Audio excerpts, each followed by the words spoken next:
Morning, everyone. Welcome to yet another Turnstile Tours virtual program. I'm Stefan DW, talking to you from Flushing, Queens. And today we will be joined by Rob Wilson at South Street Seaport Museum and their Bowne print shop there. A little background before we begin and a little bit about how this was going to work. To begin with, Turnstile Tours is a company that brings together people. We partner with nonprofit organizations like the Brooklyn Navy Yard Development Corporation, the Prospect Park Alliance, the Brooklyn Historical Society.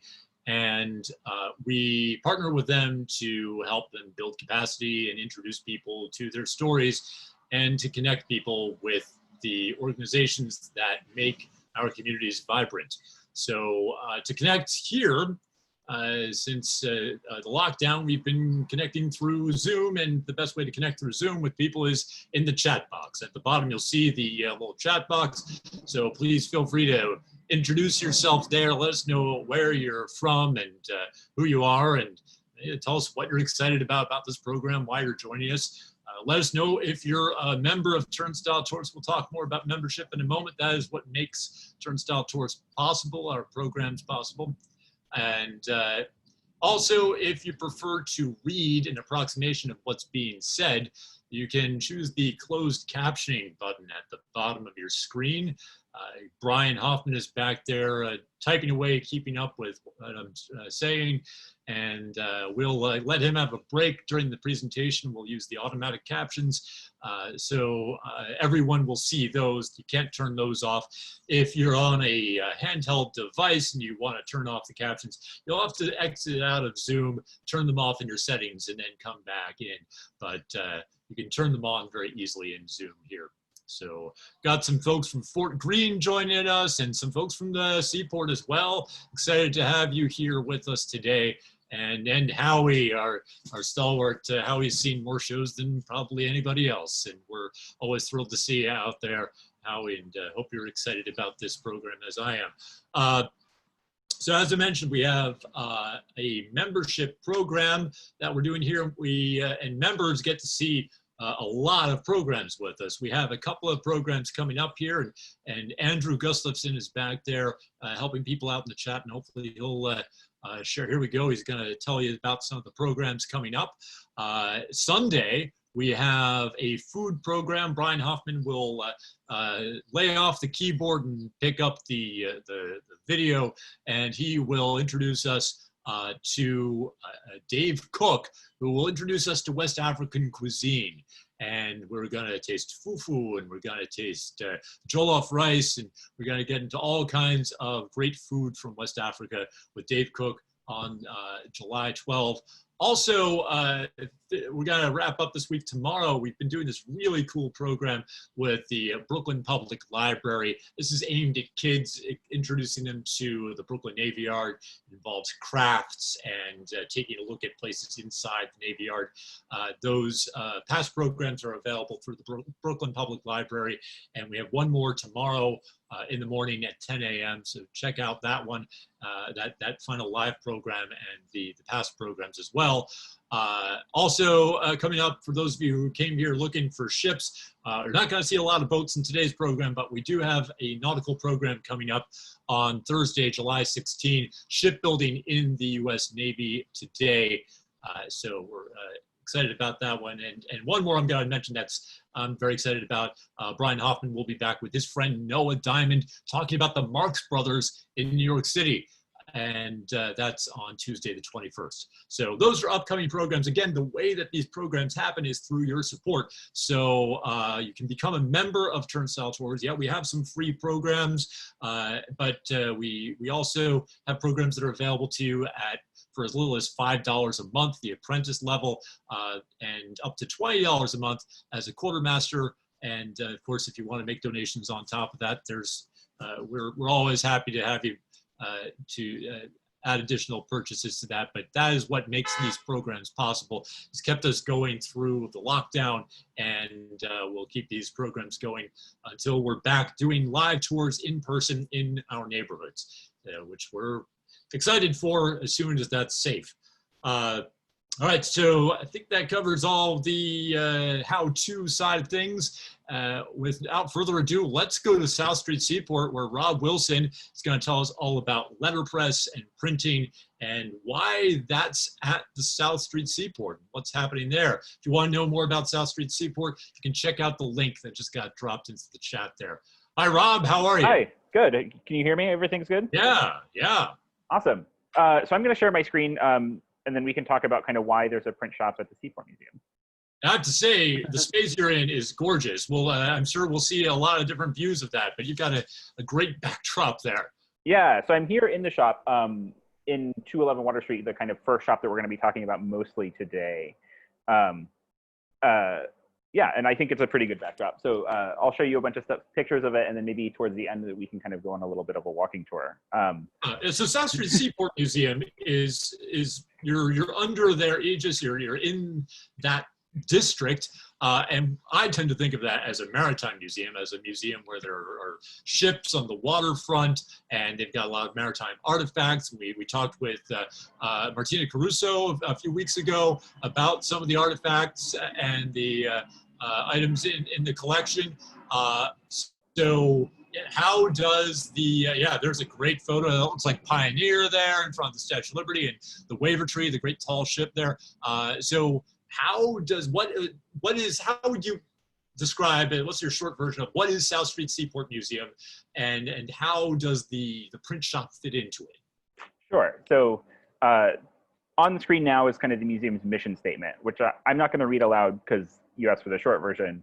But effectively, I think the museum does a good job interpreting New York's rise as a city through its connection to being a good natural port, right? And a port can mean a lot of different things. It can be a geographical term. It can be a place where ships kind of bring cargo and make it onto trucks or trains. But a port is also where a large center of business kind of happens, right? Is it connects you to the rest of the world. So printing makes a lot of sense. And in almost every port city in the world, there's always a natural kind of printing district. So while South Street was, the start of Wall Street, the start of the financial capital of New York, it was kind of the major shipping center of, kind of early New York City. It was also the first printing district. So it makes a really natural connection to have an active printing shop and a large collection of printing presses and type and ephemera. That makes a lot of sense. I mean, there's so much stuff moving around the port. When you're tracking materials going from one place to another, you're inspecting things. That's a lot of paperwork. So that makes a lot of sense. It's not just paperwork too, but it's packaging and advertising and handbills and leaflets and broadsides. Printing is such a pervasive industry that almost everything that you interact with on a day-to-day basis has to come from somewhere. And in the 19th century and kind of before then, it came from a print shop. Cool. So this is kind of the museum district. And to get into kind of a little bit of a background of the museum is a maritime museum, but we do a lot more than that. We're a collection of 19th century buildings kind of nestled between the Brooklyn Bridge and Wall Street in Lower Manhattan. We have 5 historic sailing vessels and a fully active letterpress printing shop, which I'm going to talk about a lot today because that's mainly what my concern at the museum is. Right, so we see the sailing vessels up there in the upper left-hand corner, and then that's Skirmerhorn Row, right? That the buildings that we're seeing with the kind of the face of leading to the water. And there's the Titanic Memorial Lighthouse, which we discussed on our program with Jonathan Thayer from the Seamen's Church Institute down in the bottom right-hand corner. And are you, where you are right now, is that in this picture? It is. So if you look kind of just across the street from the Titanic Memorial Lighthouse, that row of counting houses is where Bowne & Company is located on Water Street. So we're kind of... when you say counting house, what do you mean? So a counting house was this idea of an entire business that could take shape in one building. So you'd often have retail on the first floor, and then 2 or 3 floors of warehousing or production space, and then the top floor for accounting. One of the kind of best things about walking around the neighborhood is that the buildings kind of tell you what their purpose was. And that the top floor of all of the buildings that were kind of counting houses are considerably shorter right? So they've got smaller windows and they've actually got shorter ceilings. And if you go inside of them, the beams in the ceilings, there's fewer of them, right? And you ask yourself kind of, why would they make not all the floors the same height? Why is the top floor shorter? It's because that was kind of where your accounting happened. So you really just had to hold people and desks. So you didn't need machinery. It didn't have to be incredibly load bearing. So the building that we're in today was built in 1839, that kind of row of buildings. It's Greek revival style architecture, so it's post-industrial construction. I'll show you a bunch of pictures of that in a second. But they're really designed in that kind of counting house idea of that you would have, one business in one building, right? You didn't have, your corporate office, across town and your production in Jersey, like you might today. Literally vertical integration. Right. So to kind of get into what we want to talk about, I want to do a really brief introduction to what even is letterpress printing. Cool. Hey, before we switch gears, Elisa wants to know, were there any women working in the upper white collar floors? It depends on, I think, what era you're talking about. And that's actually a question that I have the least knowledge of. I do know, and I have some photos to prove it, that there were women employed as compositors that were setting type. And oftentimes in a larger print shop, your typesetters would be on the upper floors. Not necessarily because it was a more prestigious role, but because print shops found that the more light you gave compositors, the people that were assembling your letters, the less typos you got. That makes sense. Thanks for that question, Lisa. So please continue. Yeah, so letterpress printing at its core is printing from movable type. So what is movable type? Movable type means that there are individually cast or carved letters that can be assembled into words and then be assembled into lines and paragraphs, right? This technology was, perfected in the 1450s by Johannes Gutenberg. So most people should know that name. And it wildly changed the production primarily of books. So before letterpress printing was, really came into its own, the ways that you could produce books was either copy them letter by letter, one by hand, monks and monasteries kind of, writing down, or you would take a piece of wood and you would carve out each letter, and then you would have one piece of wood that made up every page. The benefits of letterpress printing is that you could assemble your book, print it, and then disassemble those letters and reassemble them into something else, right? So here we have the name of our shop set in some type, but you can't just print it from being loose like this. So the first thing you do is you straighten it out. Letterpress printing can also use illustrations. So while I say primarily for movable type, there's a large variety of things that you can print with, right? Carved blocks of wood. Here is a cast metal illustration. And today we can even use photo etched plastic plates. But this is still not tight enough. So what you do is you add some leading. Leading brings the space in between lines of type. What would happen if you had printed without that leading in there? So one, you might not even be able to, because you have to pick those types up to put them vertical into a press, so they would just fall out of your press. But if you're using a press where the type's out on a bed, the letters might fall over, right? Or what would happen is, as you printed many and many copies, those letters would start to kind of move around and you would have a shifting baseline. Everything needs to be gripped in like a vice grip. Yeah. Exactly. So if we keep going, we then fill out each line so that we can press it both from the top and the sides. And then we load it into something called a chase. The chase is a metal frame, which type lives inside of a printing press.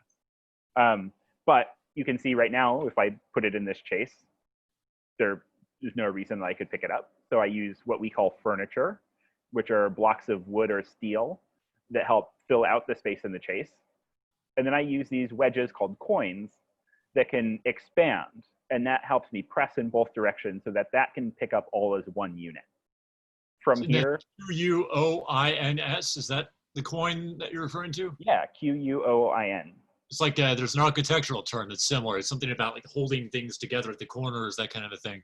Yeah, I don't know if I have a good picture of it, but coins are actually one of the coolest things about the seaport, is that you can still see buildings that were produced with coins. Oh, wow, cool. So and they're functional coins, because you often see them decorative on buildings that don't really need them. Right. Like in the Brooklyn Navy Yard, the Building 92, I believe it has a steel inner structure, but it has coins on the outside nonetheless. Yeah, so if you ever walk and see kind of a brick constructed building that has like cast iron stars on the outside, Right.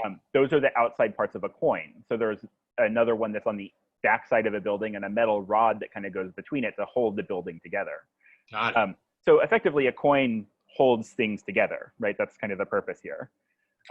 From there, ink can be applied either by hand or with the aid of a press. This is then pressed into a piece of paper using a printing press, and then you have a print. One thing to notice here is that while the print is right reading, the type is wrong reading. So one of the things that as you start to kind of get into letterpress printing is you have to learn how to read upside down and backwards, which takes a little bit of time to get used to, but once you get used to it, you can do it almost as fast as you can read normally. So I want to talk a little bit about a history of how the museum actually came to operate a letterpress printing shop. And that story starts in 1775 with Robert Bowne. I'm not going to talk a ton about Robert Bowne, only because there's enough here that could be a whole other program just about the history of Robert Bowne and about the Bowne family. Sounds And I want to just mention this image for one, because it's kind of a funny one, is that this is a facsimile of a painting. So the original painting exists. And when Bowne turned 200 and they celebrated their bicentennial, they wanted to give copies of this painting away to kind of really special people. So they hired an oil painter to paint one facsimile and then scan that and printed it in 50 copies. So we have one of these here in our museum, but it's again a copy of a copy, which is kind of a fun little story. And there's a lot of these little stories that you kind of have, for one, a shop that has roots to 1775, but also a shop that's been operating since 1975. But Robert Bowne in 1775 with two other gentlemen started a dry goods shop across the street from where we are now at what was number 39 Queen Lane. The things that he sold at that time included stationery, both American and European, steel pens and ink bottles, but also things like furs and specifically labeled low price cutlery, right? So it was kind of a general store, but definitely had a lot of stationery built into it. That business really only operated for a year before they shuttered it for, kind of fears of the American Revolution, right? So like a lot of kind of lower Manhattan businesses, things went on hiatus for a while. When they came back, Robert Bowne's two partners decided to go into other business, and it kind of became a sole enterprise at that moment. Robert Bowne focusing mostly on stationery and printing supplies rather than things like furs.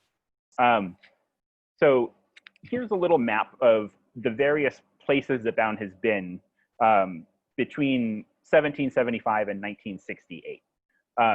So in those times, they moved around a fair amount.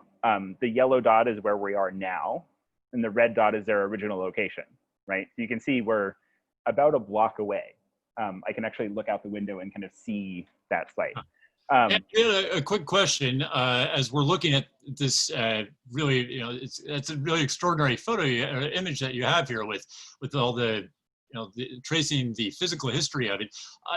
What do we know about the original customers, about Robert Bowne's original customers? Not a whole lot, to be honest. It wasn't necessarily yet at the scale where he was supplying things like banks or law firms with kind of all of their stationery needs, but it was more of kind of a general store at that point. It wasn't until the kind of middle of the 19th century that you really started to see them specialize into supporting that kind of financial work, which we'll get into in just a second. But it was kind of more of a general customer base at that point rather than something that was really specific. Gotcha, thanks. So this map kind of shows that, for the first 150 years of their kind of life as a business, they were really centrally located in Lower Manhattan, and then for a period of time specifically in the Seaport. Their most famous building or one of that they were in the longest time. And this image will come to either haunt you or become very familiar to you very quickly, is they're building at 149 Pearl Street. So this is an engraving of that building. And we can learn a lot from looking at this engraving, right? So one is that they're called not any longer Bowne & Company merchants, but now called Bowne & Company stationers. And if you look at the top, it's Bowne & Company stationers and printers. One of the things that kind of has followed Bowne's history is that they've always been called Bowne & Company, but the kind of stationers or printers is kind of interchangeable in some sense, right? Where a lot of times it's just Bowne & Company stationers, or sometimes it's just Bowne & Company printers, or sometimes it's kind of the whole name. But you see here, this building at 149 Pearl Street is manufactured as a counting house, right? So they have a first floor of retail, and then 3 floors of production, and then a top floor for accounting. This building was built in 1810, and was kind of their longest operating been in kind of the middle of the 19th century. So one of the things that you can kind of see is that they have up at the top here, account books and stationery. And we're going to talk a little bit about something that they specialized in. So very quickly, Bowne became well known for being a partner with financial printing. So financial printing was stocks and bond certificates and promissory notes and annual reports and business prospectuses. But they became very well known for the manufacture of leather-bound account books. So well known that they won a gold medal at the 1853 World's Fair. So kind of leather-bound account books became a large business for Bowne, and that can kind of give us an insight into kind of what kind of machinery that they had, right? They had a fair amount of bookbinding. They had a pen ruling machine, right? Things that you might not associate necessarily with a print shop as our iteration is today, but it's kind of specialized equipment that allowed them to kind of produce that work. But even with that kind of specialty, Bowne kind of kept their options open, right? So they were still producing at this time stationery, note cards, writing paper, ex libris, calling cards, and those kinds of things. And if we look at some old invoices from Bowne & Company, they also still had a thriving stationery supply business, right? These invoices still list inkwells and nibs and talcum powders and papers, both fine, domestic and European. So while I think it's an easy kind of narrative to say like, oh, Bowne are financial printers, right? And definitely in the 20th century, that's how they're known. Through the 19th century, financial printing was one part of a larger kind of business collection that included, what you might think of a traditional stationery store, a place that you can go and buy, nice writing papers and a fancy pen. That you could also have note cards and invitations printed at, as well as being able to supply account books for, big, large banks in Wall Street. Are these items that we're looking at, is this from the South Street Seaport Museum collection? So these are not. These are part of the Edmund Stanley collection that's at the New York Public Library. And then these were reproduced in an annual report, kind of, showing some of that history for the bicentennial. Got it. And then I want to talk about one kind of outlier that's actually in the museum's collection, which is this clipper card here. So clipper cards were these postcard size advertisements for clipper ships, mainly sailing between New York and San Francisco.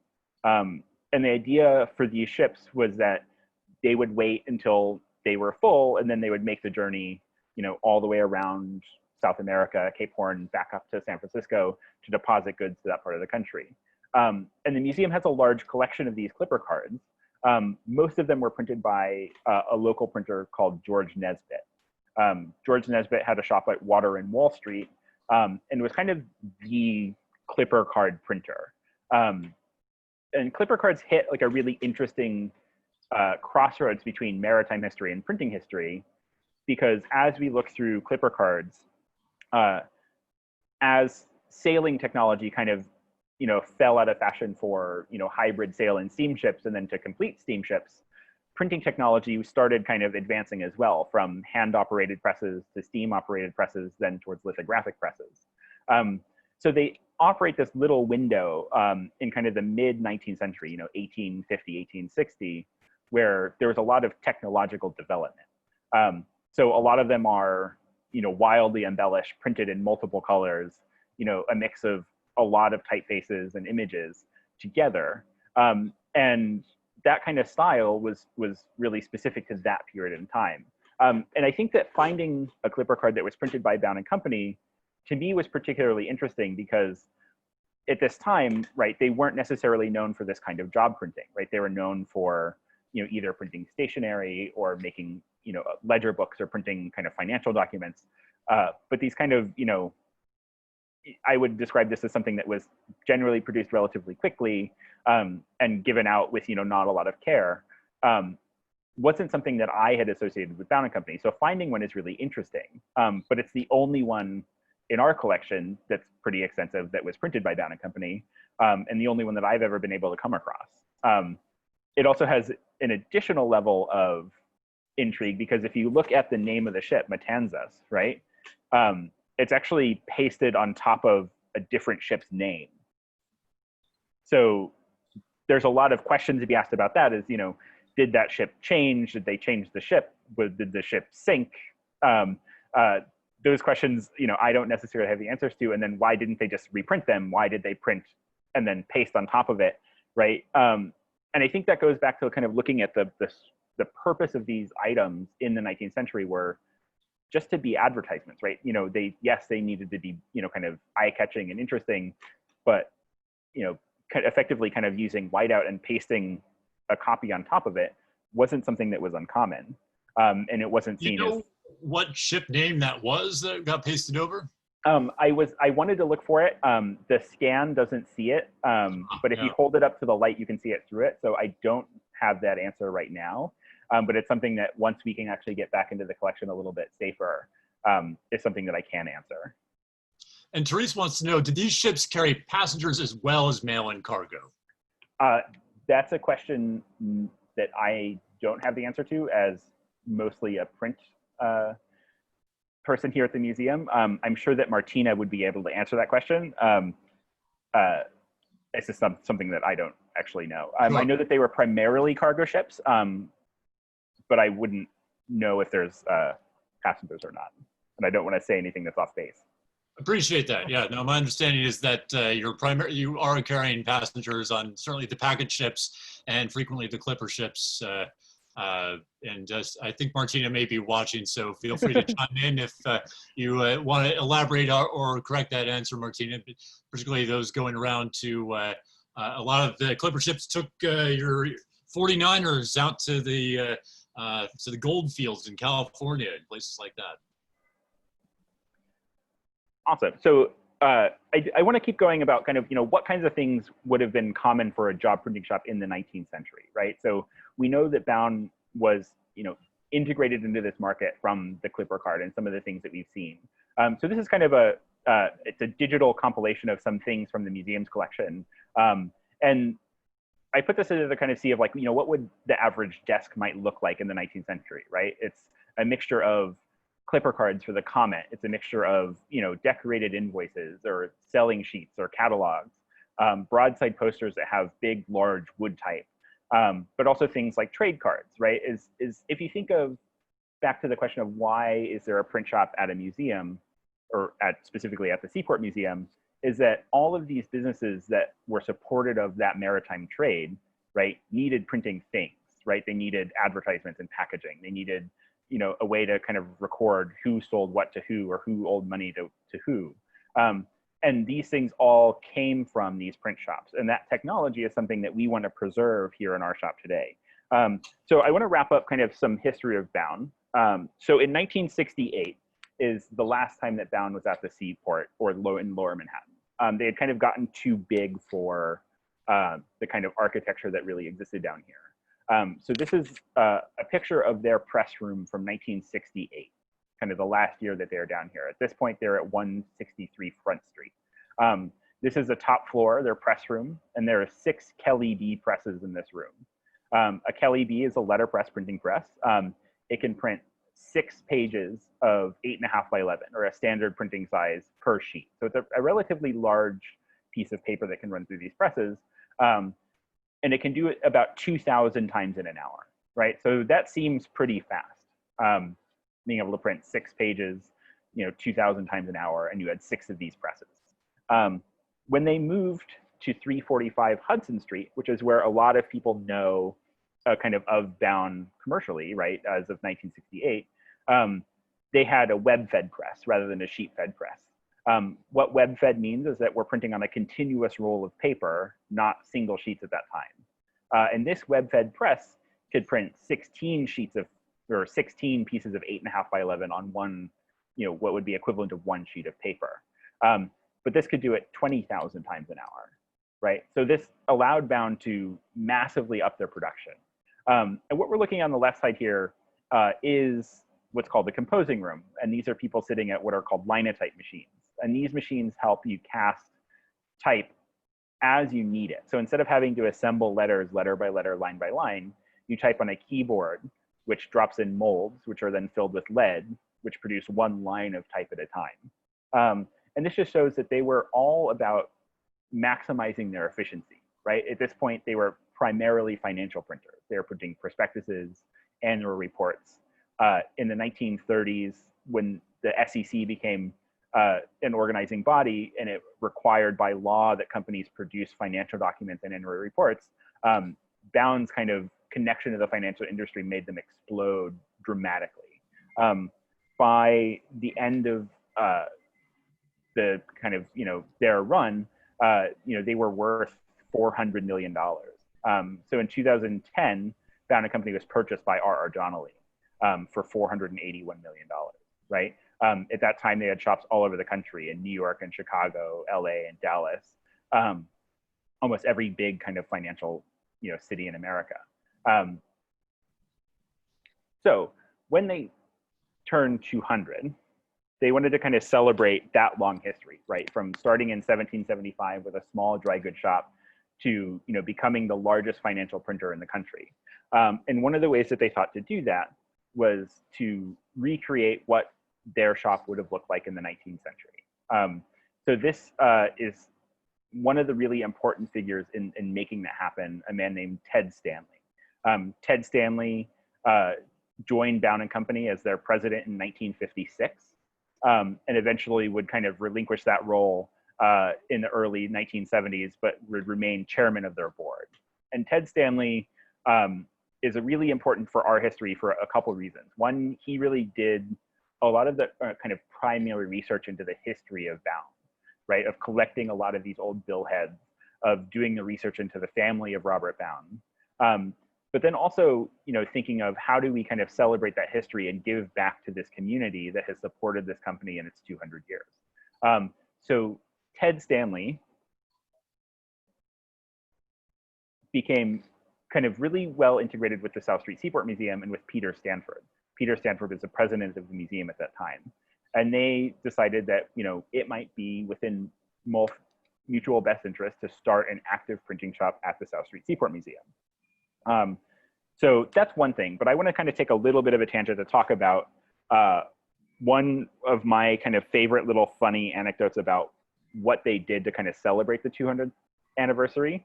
So you can see Ted Stanley here standing next to a Washington-style iron hand press. This is one of our main presses that we use in the shop today. And he has a bunch of kind of stuff on the bed of the press. One of which is a golden medal that they kind of gave to account executives at Bowne Company. One is a calendar that they've printed. They printed these kind of, books and pamphlets about the history of Bowne Company. But one is this ceramic eagle. And I think it's just a really funny tangent because they produced these and gave them to a lot of the people that worked for Bowne Company. So they're actually relatively available. I did a search yesterday and there's like 3 or 4 of them for sale on eBay right now for like $30. But one of the kind of through lines in this celebration in 1975 has always been that we get to celebrate our 200th birthday 1 year before America. And I think it's a really funny thing to kind of be like, look at how great we are. We're older than America. And by celebrate that by making not the classiest looking bald eagle, but that, that's how they kind of celebrated with, their kind of corporate employees, is that you would get this kind of big commemorative ceramic eagle. That's awfully funny. So there's this great moment that you're describing where this company celebrating its history comes together with this organization that is fairly, it was founded just about a decade before this moment, and they're coming together to tell that story. We have a question from the audience here. What's the relationship between Bowne and the Seaport and the modern day R.R. Donnelley? That's a good question. And the answer is that there really isn't a relationship right now. It's something that we've thought about and that we just haven't found the right people to connect with yet. So I think that that's something that we're looking forward to. But in R.R. Donnelley, is also a very historic company in their own right, having kind of roots in the 19th century as well. But kind of when Bowne was purchased, a lot of that kind of initial work was kind of brand management, right? It was kind of like making sure that it's R.R. Donnelley and not kind of like Bowne at R.R. Donnelley. Right. So I think because of that, I think that there wasn't a natural connection right away. But I think that, 2010, 10 years have since passed since that merger, that maybe, it could be fertile grounds to kind of open up that conversation soon. Great, thanks. Yeah. So this photo here is Ted Stanley next to Peter Stanford. So Ted Stanley obviously on the right and Peter Stanford on the left. And you mentioned that, the Seaport Museum was still a relatively young organization at this time, right? They get their start around 1968, and this is, 1975 was kind of when Bowne Company opened. There's a lot of work that had to happen before that opening. And Peter Stanford and Ted Stanley really kind of championed that work. Ted Stanley thought that it was an awesome opportunity and saw kind of the museum taking this neighborhood that was really almost forgotten about, right? And revitalizing it to make it a beating heart of Lower Manhattan, right? Of taking that history of, maritime commerce and really celebrating it. And with Bowne's story kind of starting within that same kind of footstep, Ted Stanley saw this as a really good opportunity to give back to that community. So it's a really special connection. I also think it's a little bit that Bowne didn't necessarily want to operate a museum on their own, and there was a museum right there that could kind of take over with their help. So it's going to bring us back to this engraving, right? This is in some ways a hero image for how they went about thinking about, what would a 19th century print shop at the South Street Seaport Museum look like? And they found a building that, was on Water Street, that kind of matched the profile, right? It's a counting house. It's of similar shape and size. It has kind of a, a retail space possibility on the ground floor. It has an active shaftway, right? So this building seemed like a really good fit to kind of recreate this 149 Pearl Street experience. I'm sorry, active shaftway, that's like an elevator shaft or a lift shaft, or what do you mean by that? So this was just an open air shaftway for like a lift. And if you see in this engraving, right, they have a rope pulling up a box of goods up to the top floor. Got it. So it kind of, is almost a perfect match to this engraving. And in fact, at least the hatchway of that shaftway still exists today, though it hasn't been opened in some time.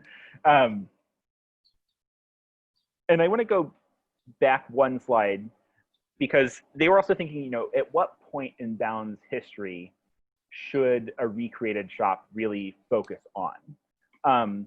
And all lines pointed to the mid to late 19th century, and specifically with the use of iron hand presses. So this is that same press we saw Ted Stanley posing with. It's an 1845 R. Hoe and Company Washington iron hand press. And effectively what that means is that this press is very similar to even like a Gutenberg style press in that you have to ink up the type by hand.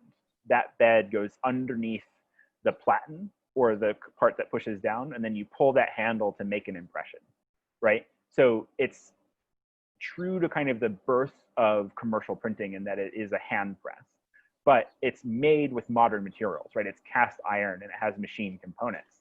So it's kind of that nice jumping off point before technology for letterpress printing really exploded, right? These were some of the last presses that were kind of fully manual before you started seeing presses that would be hooked up to steam engines and motors.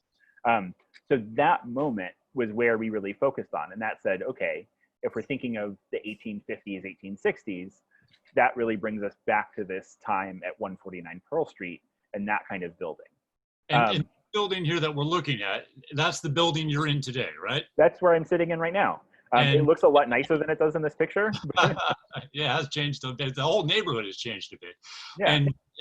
And so the print shop has been there from 1975 till today. The print shop has been in this building since 1975 until right now. Yeah. And we had someone else. That was one question from the gallery here. Another question was they noticed that stationery is spelled with an A here, and they're wondering about that. Yeah. That is in the engraving, it's spelt wrong, right? So this means that you're not moving and not that you're looking for paper goods. I'm glad you've not moved for since 1975. There's some speculation in this engraving that it was kind of like a joke. But again, it's a 19th century kind of engraving. So we don't necessarily know the intention, but it is kind of a funny thing. We recently went for kind of an exhibition last year and tracked down kind of an original proof of this engraving. And it is in fact spelled wrong in the original proof. All right. Because in the 90s, the museum had photoshopped it to spell it right. Right. So there's like a couple versions of it digitally that exist. No kidding. So we went back and tried to find the original one, and it's spelt wrong in the original one. So I think that it'll be, spelt wrong, on this image. That'll be the official spelling at South Street Seaport. Okay. Unfortunately not, no. So this building was in pretty rough shape. It looks a lot different than it was here. And this picture I find particularly interesting because one of the things that you can do is if you have a new project is to put your name on it, right? So there's a poster that's kind of pasted on these, like sheet metal doors that kind of tells you what their intentions are. So it says Bowne Company stationers, job printing, quills, steel pens, inks, cards, stationery, and sundry items. South Street Seaport Museum restoration to completed by mid-October of 1974. So the building was completed by that kind of mid-October of 1974, but really didn't open until February of 1975, which was kind of the official 200-year anniversary. The first thing that really happened was kind of bringing the facade to kind of match, the historical accuracy of the time. And one of the things that you might notice is look at these kind of doors and then look at this back at this engraving, right? It's always funny to me when I look at this of how much interpretation that they took from this engraving amongst other sources, right? So to the steel grates that you see them, on the loading here, is this building has those same steel grates. Wow. So in some ways, I'm sick of looking at this engraving, but it's also such an important image for us here at the museum to kind of interpret, how was the shop laid out? Again, if you look at this engraving, they've got a couple sets of open doors. We have two sets. This set of doors on the right also opens. The center door opens, and then we have kind of one display window. You can see a hatchway. That hatchway matches where our hatchway is. And then you can see from a retail environment, you have a large kind of countertop with back storage that goes across that one side of the wall. So what did they do is they started planning. The original plan for Bowne Company was that it would take 3 floors of this building. The first floor being a mix of a stationery shop where you could go and buy those sundry items and papers and steel pens. That was then bisected to the back half to be 19th century historic production. So only 19th century equipment, primarily letterpress. And then the second floor would have been a larger array of printing history and presses that could help do more complicated jobs. So offset printing presses, maybe some electric powered printing presses. That was never fully realized. It had bits and pieces of it, and then kind of became a gallery, which I'll talk about in just a second. This is a hard... We only have a few minutes left here. I do want to know more about what is going on there today. I also have a question from the audience. What was in the historical print shop what was the environment like? Was it loud? Was it stuffy? Like, what kind of conditions were people working in? So again, it depends on kind of era, right? So I'll go a little bit quickly and then we'll get to that question in a second. Okay, sounds good. So this is the kind of construction of them, again, kind of basing it off of that illustration. And this is what the final outcome of that print shop looked like, right? So this is the day that the print shop opened in 1975, which is the cleanest a print shop will ever look ever in its life. But in a shop like this, which would been modeled after your typical kind of stationery printing shop, right? Note cards, invitations. The atmosphere would have been relatively pleasant, right? There's no motors in the shop. So the only noise you have is from the presses kind of moving over, which isn't particularly loud. You can see that we have, ample lighting and windows, which, in a time before electricity, these would have been gas lamps. These are, electric lights made to look as gas lamps. But a shop like this would have been relatively comfortable. If we think back to that image of the press room from 1968 with the 6 Kelly presses, that would have been unbearingly loud, right? Those presses are moving a lot of weight around. They're making a lot of noise. There's a lot of vibrations. So those would have been, kind of loud and industrious. But a shop like this is relatively pleasant to work in. An iron hand press is effectively silent, as you're working it. And it's heavy enough, an iron hand press weighs around 3,000 pounds, that it, kind of moves not in an erratic fashion, but in a really kind of elegant and weighted fashion. So as they opened, finding images of the actual storefront from the early 1970s is actually particularly difficult. We have a couple slides and a couple contact sheets, but again, it's a full wall of product and a central counter, and then kind of fly lines so they can hang posters. And once Bowne opened, they kind of did whatever printers do, and they took this shop that was relatively clean, and they made things and they hung them places, and that kind of meant that the shop felt a little bit more lived in. This is, again, kind of Peter Stanford and Ted Stanley on the opening of Bowne & Company. This is a historical marker that now sits at the original site of Bowne & Company, just across the street on Pearl Street. And then they started printing. One of the core tenets of opening a print shop at the museum is that it wouldn't just be presses behind glass cases, right? It wouldn't be kind of what you would necessarily think as a traditional museum experience, but that this equipment was designed to be used and designed to be shown in its use to the public. And that's something that we take really important here at the museum, is that we're not just preserving artifacts, but we're preserving artifacts and the skills that it takes to use them. This is true in our print shops as it is on our waterfront, right? We have yeah.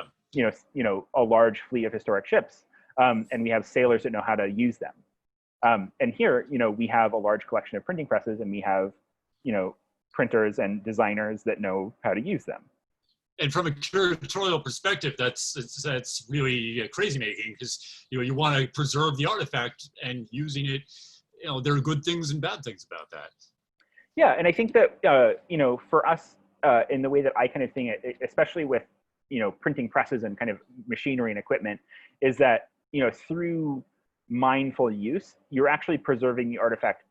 I would say in kind of in a better fashion, because what is most detrimental to a machine is long periods of inactivity, right? That's where you have things like rust that sets in, or things that like gears that bind up, right? So you can see here on the bottom, occasional maintenance through their use is one of the best ways to actually preserve equipment like this. Though, we have lots of different kind of standards to make sure that we're doing everything in the best possible way that we can, but their occasional use, to me, is actually seen as a benefit of our collection. One of the other things that happened is we started bringing people in to kind of investigate this process, right? In 1975, there were still commercial letterpress shops. There were actually a fair large amount of them in the city, but we were maybe one of the only ones that you could come in off the street and see printing happening, right? Most printing shops were kind of tucked away in factory buildings. So the fact that you could actually see people working and get your hands on equipment and see it being done right in front of you was really, really special. I'm going to talk really briefly about kind of some of the things that were made in that kind of time between 1975 and now. One of the most, I think, kind of like important artifacts is actually our specimen book. So a specimen book often shows the type that's available within a printing shop. So this book was printed in, I think it's 1968. No, 1985, sorry, I got to look at the image. And includes a large collection of decorative 19th century typefaces that we have in the collection. Right now, the collection exists as almost 2,400 drawers of type and almost 800 images. Wow. So it's a fairly large collection of type. And this book shows probably about 40% of those typefaces, right? So it's a kind of an incomplete volume. Are you still collecting type and presses? The short answer is no. But the long answer is, you know, if something really special comes up or there's a project that kind of begets, you know, acquiring something new, you know, there's always some flexibility there. But for now, 2,400 cases of type is enough, I think. Thanks for that question. And then one of the other things that kind of they focused on was prediction of kind of fine press books. This was in kind of the late 70s, early 80s, under the direction of master printer Barbara Henry. So this is something called the Practical Guide to Light Refreshment, which is a big collaboration between John DePaul, who was a master wood engraver, who also sat on the board of Bowne Company, and the museum, producing kind of these nautical influenced recipes, which had, you know, lovingly hand bound in a case and printed here in our shop with our type. So these kind of big, large projects were kind of the mid part of Bowne Company. And then we get to kind of where we are at today. So I know I'm running out of time. So I'm going to go a little bit quickly about kind of what we're up to right now, right? So on the left here, I'd love to hear about that. Yeah. So on the left is an image of what Bowne Company looked like in the 1980s. At some point, the door was painted red, which we actually got in a little bit of trouble from, but we just kind of kept painting it red, and now it's red. And I kind of like the red door, so you know that's a thing that happens. And this is kind of the image that we looked at, right? And this is the shop, and you can see it's a little bit, you know, more lived in, right? There's you know, kind of type, there's people working, there's a lot more type cases, there's a lot more activity. And that is really what it looks like today. This is actually a picture of me and the master printer, Robert Warner, who was here when I first started about 5 years ago. And Robert was the master printer for 25 years. Wow. From the kind of early 1990s up until just last year is when he kind of finally decided that it was time to retire and do something else. And I learned a lot of kind of what it was to preserve Bowne & Company here at the museum from Robert Warner, right? And it's a little bit of preserving two histories, right? It's kind of interpreting the 19th century, but it's also, as a shop that's been here since 1975, you know, people have memories of coming here and buying note cards or coming and seeing someone print, you know, kind of live on display. And those two histories are equally important, right? Is that, you know, when someone came here in the 80s and comes back, you know, with their kids, you know, they want to have somewhat of a similar experience. They want to be able to see something, but they also, you know, want to be able to experience the 19th century. And one of the things that I feel very fortunate was to have, you know, 4 years of crossover as someone who had been here for so long, to be able to kind of learn that, you know, kind of just institutional history. This is what the shop looks like today. We've expanded relatively considerably. So we have Bowne & Company stationers, which is this first 3 sets of doors. We then have what, you know, at some point was called Bowne Printers, which is now kind of our classroom and printing office. That's the next set of 3 doors. And then we have a gallery space, all on the ground floor. This went a giant. Are you open right now? We are not open right now, no. We're in the kind of. That we're waiting on for that? We're actually in the planning stages of doing some kind of like outdoor programming Cool. while we're blessed with some good weather, because that's, you know, been pointed to some safety. So I would look out in the next couple of weeks for some information on that. Excellent. But the storefront or the kind of museum part is not open currently. We have a full classroom space that's a little bit more modern facing, right? So instead of bringing people into a cramped 19th century building, which they can go into at their leisure, they can also take a class with us in a little bit more of a space that's kind of indicative of that, where you can move around and kind of bring things out. We also have a small gallery with a show called The Printed Port. In this gallery, when we're open, we were doing daily demonstrations on this same Washington-style iron hand press. We are using our collection to print retail goods. So these are a set of note cards that we, make and you can buy in our shop. Once you're open again, and do you anticipate once we're open again? Yeah. At about the same time as you start doing, well, yeah, we'll find out. Stay posted for. Yeah, there's a lot of kind of work right now of when and how we can open. So there's not a lot I can share at that moment. Sure. We also are still job printing, so you can still come and order stationery from us. We do, all kinds of things on paper, writing paper, note cards, wedding invitations. But we also act as kind of a research arm at the museum as well. So the museum had a show called Millions, which is about ocean liners. Yeah, it's a great show. And my colleague Christine and I actually designed this exhibition. And it was kind of based off of a lot of the ephemera that you found within kind of that ocean liner period, right? So the posters and pamphlets and sell sheets and catalogs that kind of came with ocean liners, a lot of that stuff was letterpress printed. So we kind of pulled a lot of those typographic choices, kind of found them in our collection, and then used that to kind of design the show, with the contemporary kind of bend. So the show, was designed with a lot of contemporary design aesthetics, but typographically kind of reminiscent of the 19th century. And then we had the really good opportunity to reproduce two menus, one of a first class and one of a third class. And to speak to your question of, are we still collecting type? We had everything in the shop to reproduce these menus except two typefaces. And luckily that there was still someone in Arizona that was casting them, so we could buy some new cast type to be able to kind of, make those as authentically as possible. We're also doing things like, working with contemporary designers to digitize some typefaces.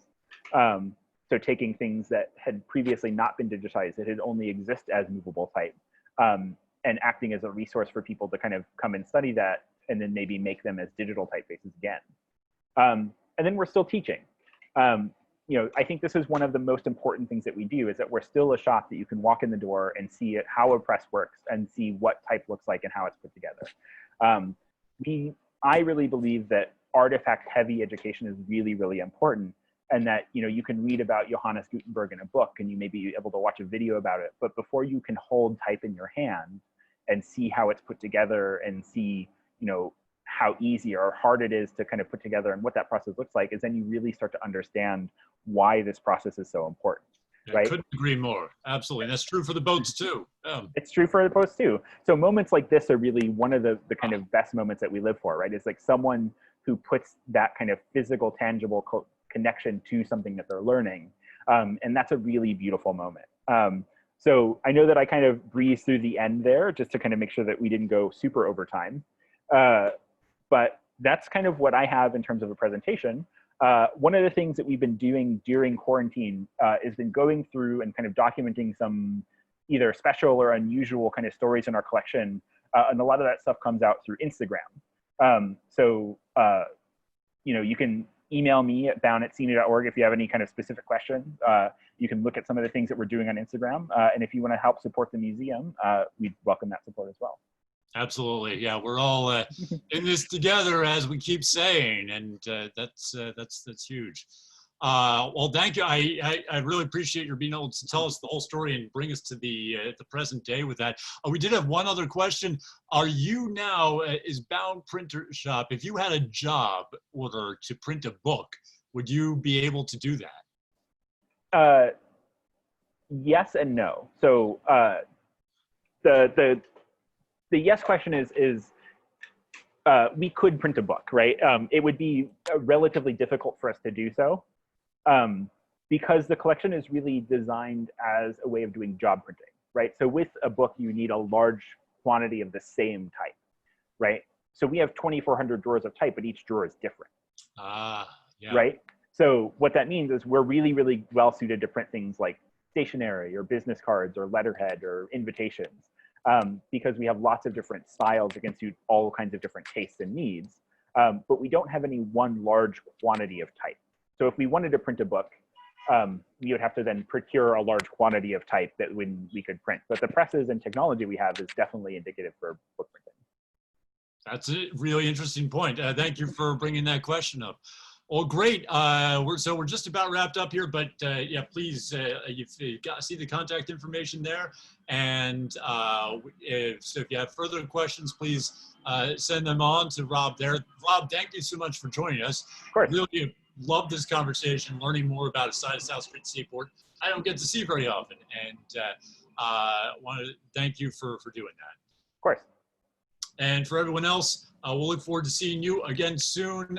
So tomorrow morning, we are back with our the children's programs through the Brooklyn Public Library, those free programs. And then Sunday, we're going to West Africa cuisine with Dave Cook, hosted by Brian Hoffman. Very excited for that. And thank you all for joining us. We will see you then. Take care in the meantime.